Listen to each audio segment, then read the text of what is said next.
কয়েক দফা দিন দরবার করে ৫০ লাখ টাকার চাঁদার প্রথম দফায় আদায় হয় ১০ লাখ টাকা। পরের দফায় চাঁদা নিতে গিয়ে গুলশান থেকে গ্রেফতার হন সমন্বয়ক পরিচয় দেয়া ৫ জন।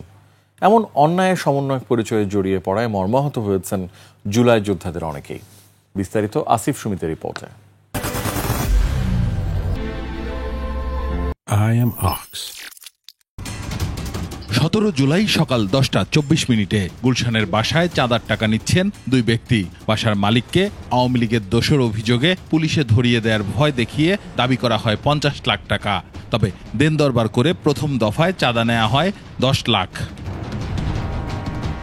এরপর ২৬ তারিখেও বাকি চাঁদার টাকা দাবি করে বাসাটিতে যান সমন্বয়ক পরিচয় দেয়া ব্যক্তিরা। তখন পুলিশের জালে ধরা পড়েন তারা।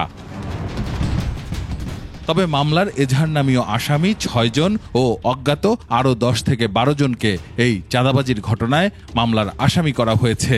এসব বর্ণনা উঠে এসেছে গুলশান থানায় দায়ের হওয়া মামলার এজাহারে। চাঁদাবাজি করার অভিযোগে পুলিশের হাতে আটক ৩ নেতাকে সংগঠন থেকে স্থায়ী বহিষ্কার করেছে বৈষম্য বিরোধী ছাত্র আন্দোলন।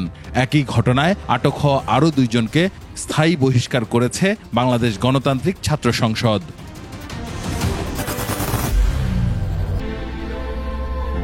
I am Ox. এ বিষয়ে সামাজিক যোগাযোগ মাধ্যমে নানা নেতিবাচক তথ্য ছড়াতে থাকে। ঘটনাটিতে মন্তব্য করেছেন বৈষম্য বিরোধী ছাত্র আন্দোলনের সাবেক নেত্রী উমামা ফাতেমা। তিনি উল্লেখ করেন, এদের শেকড় অনেক গভীরে। তবে পুলিশ চাঁদাবাজদের বিরুদ্ধে আইনানুগ ব্যবস্থা নেয়ার কথা নিশ্চিত করে। আসিফ সুমিত, ২১ টেলিভিশন, ঢাকা।